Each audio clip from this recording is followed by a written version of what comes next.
appelons la rosée et de ta grâce Emmanuel,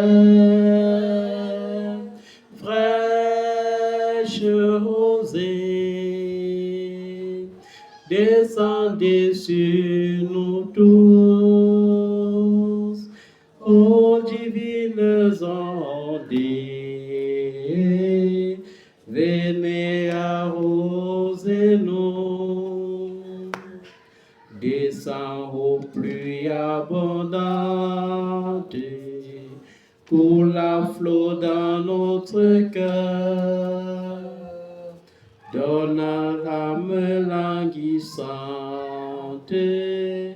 une nouvelle fraîcheur, fraîche rosée, descendez sur nous tous, ô divines ondées, et venez arroser nous, descends au salutaire pluie, esprit de joie et de paix, qu'offre en nous une vie qui ne tarisse jamais, fraîche rosée, descendez sur nous tous, ô divines ondées, venez arroser nous. Éternel, répands sur nous la pluie, répands sur nous la pluie de ta bénédiction, répands sur nous la pluie de ta grâce, répands sur nous la pluie de ta faveur, pour la gloire de ton nom. Seigneur, sans ton esprit, aucun homme ne peut te servir.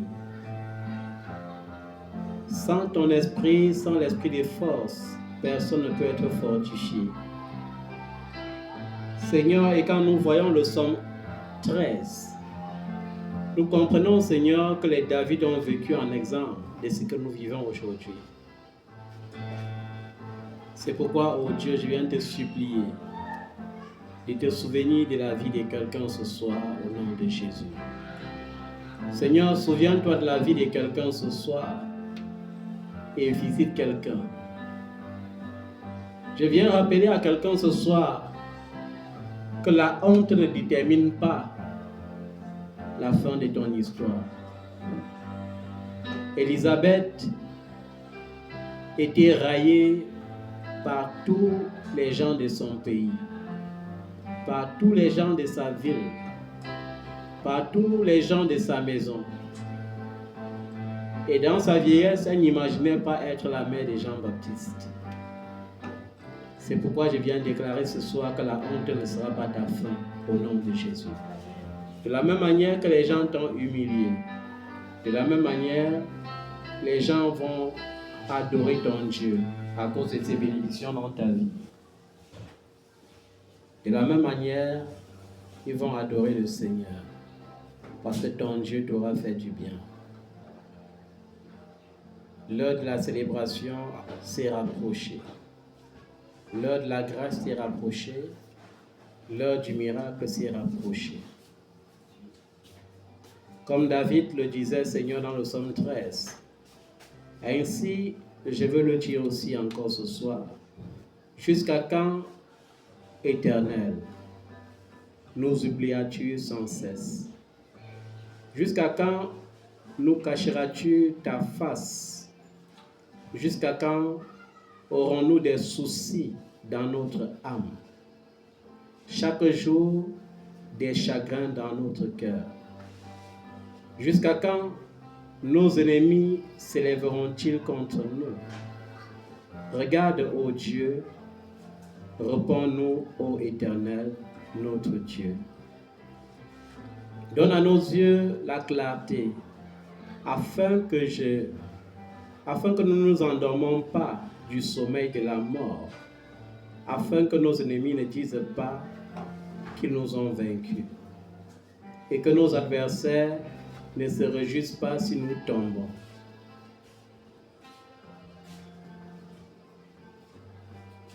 Nous avons confiance en ta bonté, nous avons de l'allégresse dans le cœur à cause de ton salut.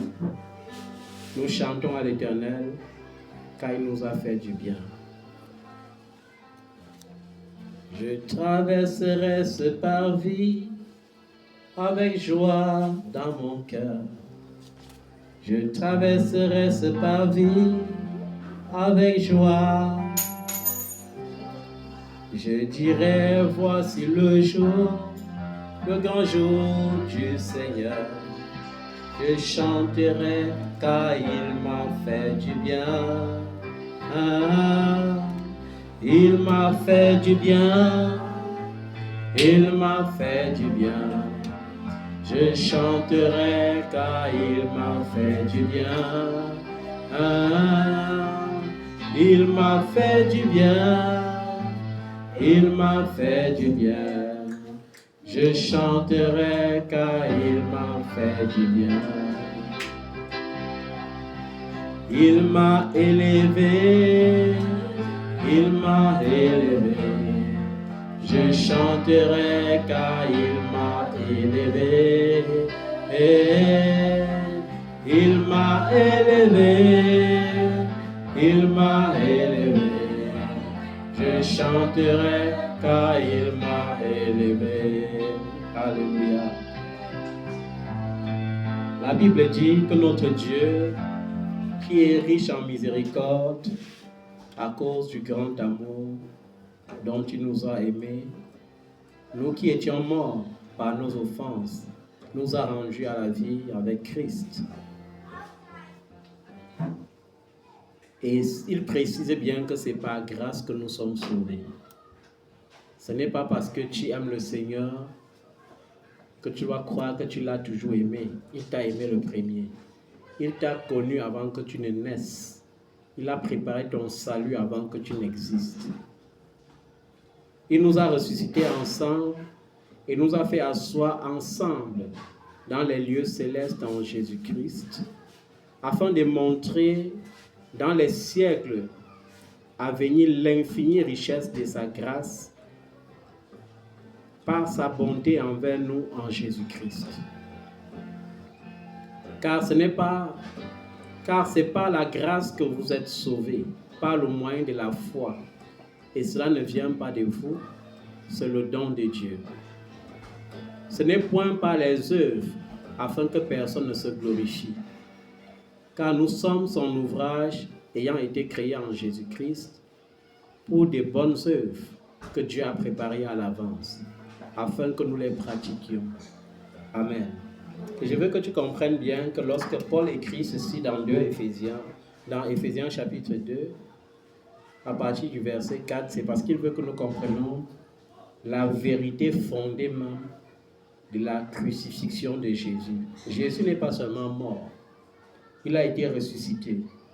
Il n'est pas seulement ressuscité, la vérité c'est que Dieu nous a fait asseoir avec lui dans les lieux élevés. Et c'est ça qui devrait te rassurer chaque jour de ta vie. Ce qui va te rassurer, c'est que tu vas savoir que personne par son propre effort ne peut être sauvé. La Bible précise bien, nous sommes tous sauvés par la grâce au moyen de la foi. Ce n'est pas par un mérite afin que personne ne se glorifie. C'est la même chose avec les bénédictions. Le mérite des bénédictions n'est pas réservé à ceux qui prient plus que les autres. Le mérite des bienfaits de Dieu n'est pas réservé à celui qui jeûne plus que les autres. Tout n'est que grâce. Ça veut dire que nous sommes comme une programmation divine. Et il faut juste croire que Dieu est l'architecte pour vivre ce que Jésus a dit. En résumé, à chaque jour suffit sa peine. Parfois, nous voyons beaucoup de douleurs parce que nous sommes habitués à vouloir les bonnes choses sans mériter. Or, la Bible dit cherchez premièrement le royaume des cieux et sa justice, et toutes les autres choses vous seront données par-dessus comme cadeau. De nos jours, beaucoup d'enfants de Dieu recherchent plus la main de Dieu que ça fasse. C'est pourquoi les prières ne touchent plus le cœur de Dieu, parce que les enfants de Dieu sont centrés sur le matériel. On voit Jésus comme un sauveur qui vient nous donner ses biens quand nous crions qu'on a faim, quand nous crions que nous n'avons plus des habits chics. Mais personne ne veut le concevoir comme le Seigneur à qui nous devons nous soumettre. Jésus n'est pas une baguette magique, il est Dieu, il a ses critères. Si tu te soumets à sa volonté, ta fin ne sera jamais la honte ni la confusion. Il y a un témoignage que Dieu a préparé pour la vie de chacun de nous. Mais nous devons nous souvenir d'une chose. Le Seigneur n'a jamais dit que ça sera toujours facile. Dans l'évangile des Jean, il dit, vous aurez des tribulations dans le monde. Mais prenez courage, car j'ai vaincu le monde. Dans les évangiles, il nous rappelle que nous sommes dans le monde, mais nous ne sommes pas du monde. C'est donc évident que le monde et son système nous combattent de temps en temps. Mais nous devons savoir et être rassurés d'une chose, c'est que la victoire qui triomphe du monde, c'est notre foi en Jésus-Christ. Tu n'es pas sauvé parce que tu as mérité. Qui peut vivre sans péché? La Bible dit d'ailleurs dans les épîtres des Jean que si tu dis que tu n'as pas de péché, tu te séduis toi-même et la vérité ne se trouve pas en toi. Ça veut dire que même pour vaincre le péché, c'est la grâce de Dieu. C'est Dieu qui peut donner la grâce de vaincre le mensonge. C'est Dieu qui peut donner la grâce de vaincre la débauche. C'est Dieu qui peut donner la force pour vaincre la ruse. Ce n'est pas parce que tu auras trop prié. Ce n'est pas parce que tu auras trop jeûné. Tu n'auras pas les richesses parce que tu auras trop travaillé. Certes, le Seigneur déteste la paresse. Mais je tiens à te rappeler que le fruit de ta propre force n'est que ruine de ton corps. Mais le fruit de la grâce de Dieu, c'est ça qui enrichit véritablement.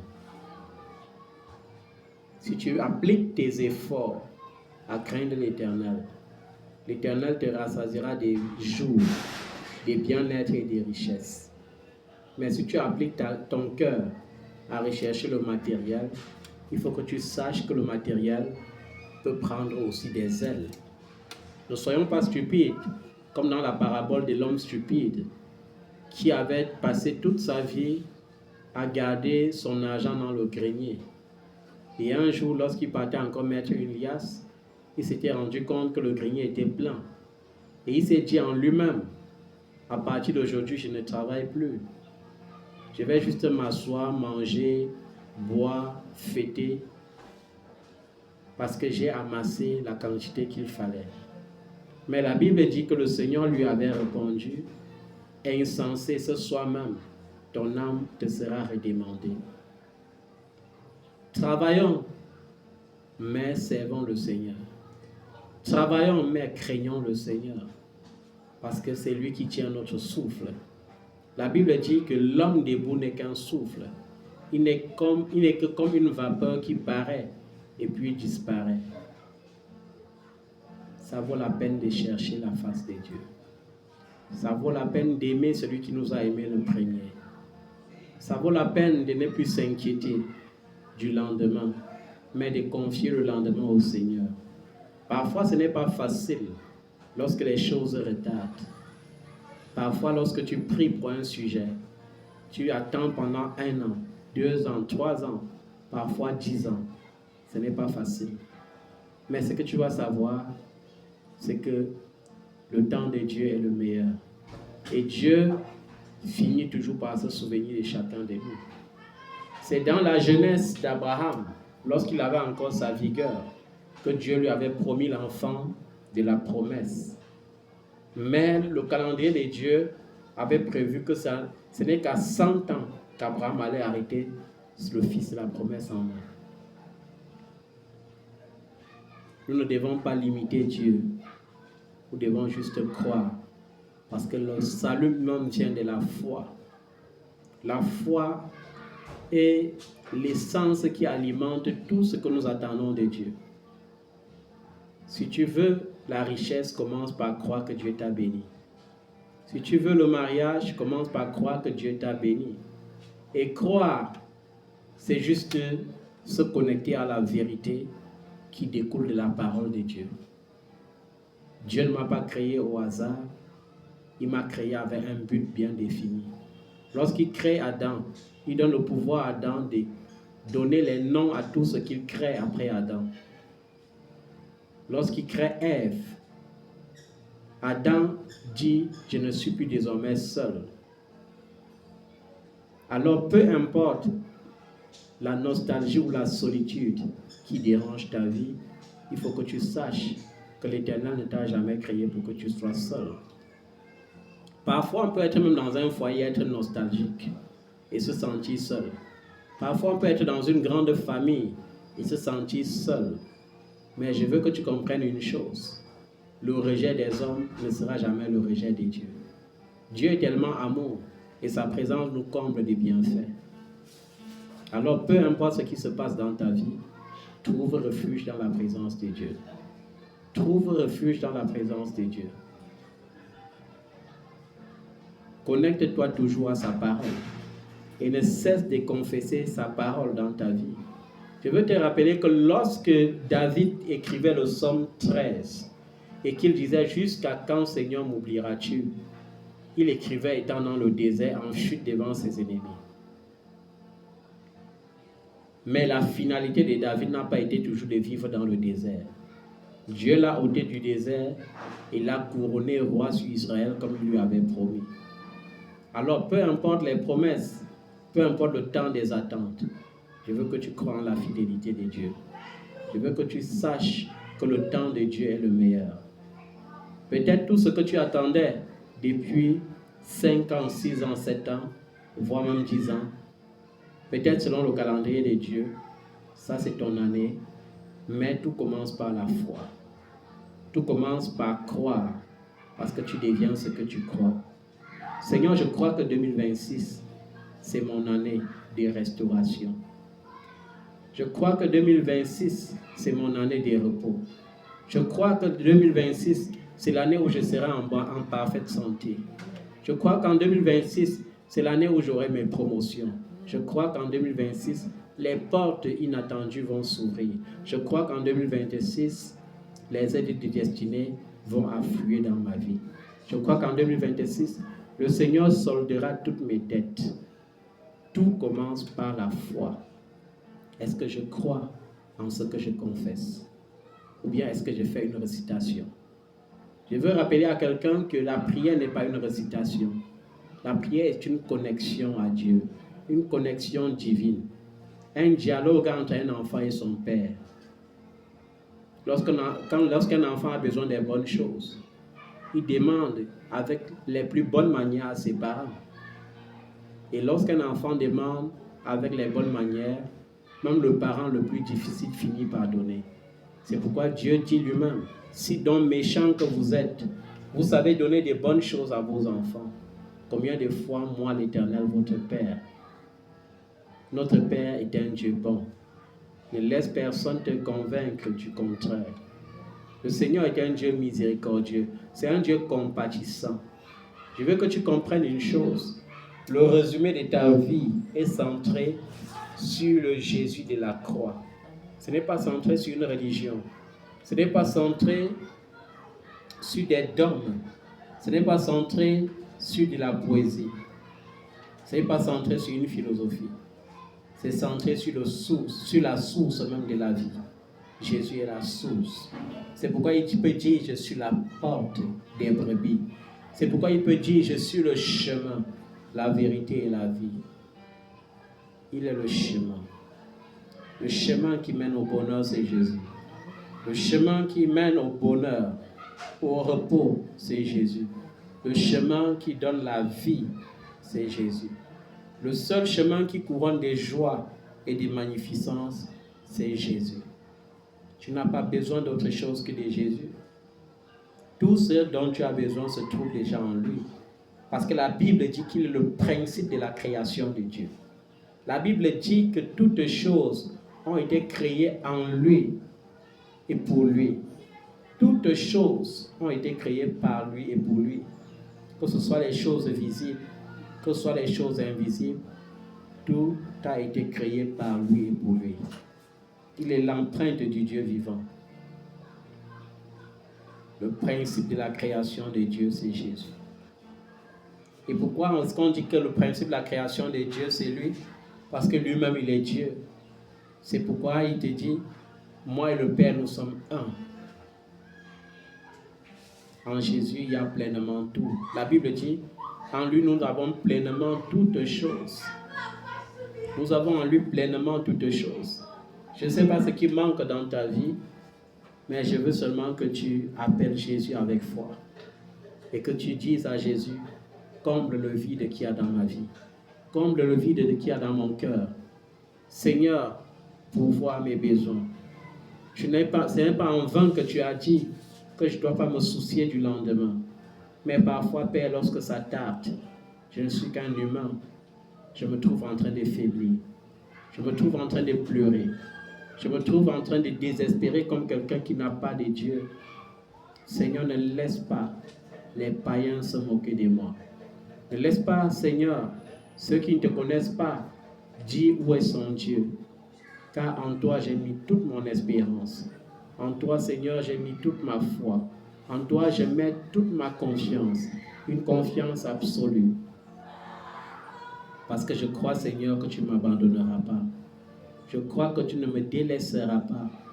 Oui, Seigneur, tu ne délaisseras aucun de ces enfants qui a le regard fixé vers toi. Peu importe les origines, Père. Toi-même, tu as dit dans ta parole qu'à tous ceux qui t'ont reçu, à tous ceux qui ont cru en ton nom, tu as donné le pouvoir de devenir enfant de Dieu. Seigneur, étant enfant de Dieu, ne laisse pas la volonté des hommes primer sur ma vie. Ne laisse pas la volonté de la chair et du sang dominer ma vie, oh Dieu, mon Dieu. Seigneur, je crie à toi et j'intercède en faveur de ce peuple qui est menacé par le fardeau de l'attente. Je crie à toi, Seigneur Jésus-Christ de Nazareth. Souviens-toi que tu as payé le prix pour leur liberté. Souviens-toi que tu as payé le prix, Seigneur, pour l'équilibre et la joie. Souviens-toi que tu as payé le prix pour la santé. C'est pourquoi, Seigneur, je te supplie maintenant de guérir, Seigneur, cet enfant, oh Dieu, qui depuis son lit, oh Dieu, attend ta visitation. Je te supplie, Seigneur, de relever, oh Dieu, ceux-là qui sont courbés et fatigués. Tu as dit dans ta parole, venez à moi, vous tous qui êtes fatigués et chargés, et je vous donnerai du repos. Seigneur, tu as dit par la bouche de l'apôtre Paul, oh Dieu, que nous devons nous inquiéter de rien. En toutes choses, nous devons, Seigneur, nous tourner vers toi par des prières, par des supplications, avec des actions de grâce. Nous nous tournons vers toi, Seigneur, et nous te supplions ce soir, ô Dieu, notre Dieu, afin que tu nous accordes ta grâce, afin que tu nous accordes ta faveur. Oui, Seigneur, je prie pour quelqu'un ce soir qui est découragé. Je prie pour quelqu'un qui a le cœur meurtri. Je prie pour quelqu'un qui n'arrive plus à croire, qui est rempli d'inquiétude et de doutes. Seigneur, je prie que tu le visites. Visite, Seigneur, tes enfants. Comble-les de tes bienfaits. Comble-les, Seigneur, selon ton bon plaisir. Comble-les, Seigneur, selon tes promesses. N'abandonne pas tes enfants, Seigneur. Que le désespoir ne soit pas leur partage. Que le découragement ne soit pas leur partage. Seigneur, ouvre le livre des souvenirs et rappelle-toi du nom de quelqu'un ce soir. Ouvre la page de quelqu'un ce soir et visite-le, Seigneur. Je te supplie, Seigneur. Je te supplie.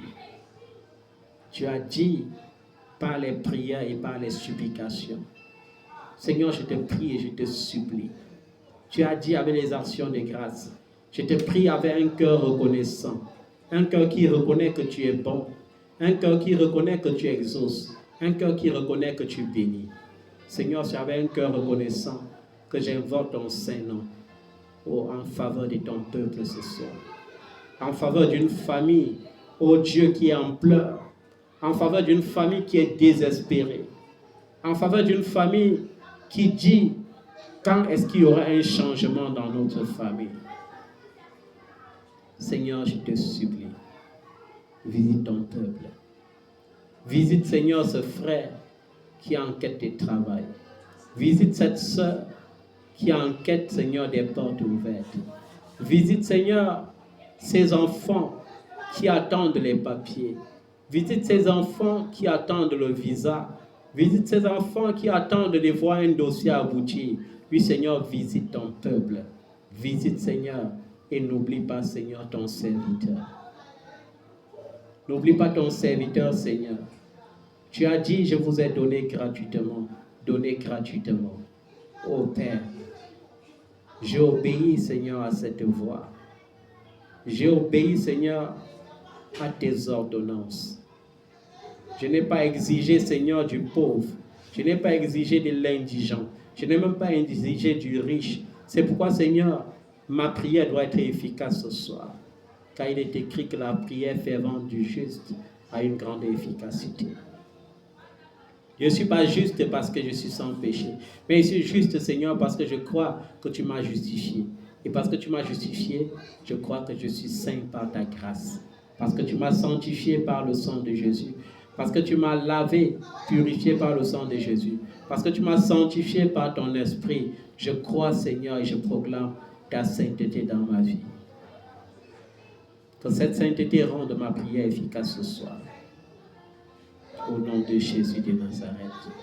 Papa, je te supplie, ne passe pas outre tes enfants cette année. Ne passe pas outre tes enfants cette année, oh Dieu. Visite-les, oh Dieu. Visite. Peu importe, Seigneur, la partie du monde où ils se trouvent. Peu importe le continent où ils habitent. Peu importe la ville, peu importe la maison. Je te supplie, Seigneur, de visiter tes enfants et de les bénir, oh Dieu. Bénis-les, oh Père. Ne laisse pas le découragement, oh Dieu, envahir leur esprit. Ne laisse pas le découragement, Seigneur, dominer leur cœur et leur vie. Visite-les, Seigneur, par ta grâce. Visite-les, Seigneur, par ta grâce. Visite-les dans ta fidélité. Oui, Père, je crie à toi, aie compassion, visite-nous. Nous croyons que c'est gratuitement que tu fais ces choses pour nous. Nous croyons que ce n'est pas par mérite, mais c'est par la grâce. Viens fortifier la foi de quelqu'un, Seigneur. Viens fortifier, comme cet homme à la main sèche, comme cette femme qui plaidait, ô Dieu. Nous plaidons devant ta face ce soir. Et nous disons, Seigneur, viens au secours de notre incrédulité. Viens au secours de l'incrédulité de quelqu'un, Seigneur, ce soir. Tu sais toi-même que c'est par la foi. Ce n'est pas par mérite. Mais c'est toi encore qui peux introduire la foi dans nos cœurs. C'est toi encore, Seigneur, qui peut relever notre foi. C'est pourquoi je prie pour l'existence de la foi qui opère le miracle. L'existence de la foi qui opère et qui donne les solutions. L'existence de la foi qui guérit les maladies. L'existence de la foi qui opère les miracles, les prodiges et les signes. Seigneur, je prie, laisse la foi, l'onction de la foi se manifester pour ta gloire, au nom de Jésus. Père Saint, je te supplie avec un cœur reconnaissant. Je te supplie avec un cœur reconnaissant, ô Dieu, reconnaissant de l'exaucement, reconnaissant de la grâce imméritée, de la faveur imméritée. Je suis reconnaissant de ce que l'or et l'argent t'appartiennent. Je suis reconnaissant de ce que les animaux des champs t'appartiennent. Je suis reconnaissant, Seigneur, de ce que le ciel est ton trône et que la terre est ton marchepied. Je suis reconnaissant de ce que les cieux et les ciels des cieux et tout ce qu'ils renferment t'appartiennent. Je suis reconnaissant de ce que la terre et tout ce qu'elle renferme soit à toi. Je crois, Seigneur, que tu es le Dieu qui élève. Je crois que tu es le Dieu qui bénit. Merci, Seigneur, de visiter réellement quelqu'un. Merci de faire en sorte que l'onction, ô Dieu, de ta grâce et de ta faveur, qui accélère le processus divin, touche la vie de quelqu'un, Seigneur, au son de cette voix. Laisse, Seigneur, que l'onction se manifeste. L'onction du miracle. L'onction, Seigneur, de la sagesse. L'onction de la puissance d'en haut. L'onction de la sagesse d'en haut. L'onction de l'intelligence d'en haut. Laisse que cela se manifeste par le feu dans la vie de quiconque entendra cette voix ce soir ou à n'importe quel moment, Seigneur. Laisse que tous ceux qui écouteront, Seigneur, cette prière, reçoivent véritablement ta visitation et aient une vie restaurée, une vie bénie, une vie épanouie, une vie d'élévation, une vie digne de la gloire de Dieu. Béni sois-tu, Éternel, de ce que le sang de Jésus a plaidé pour nous.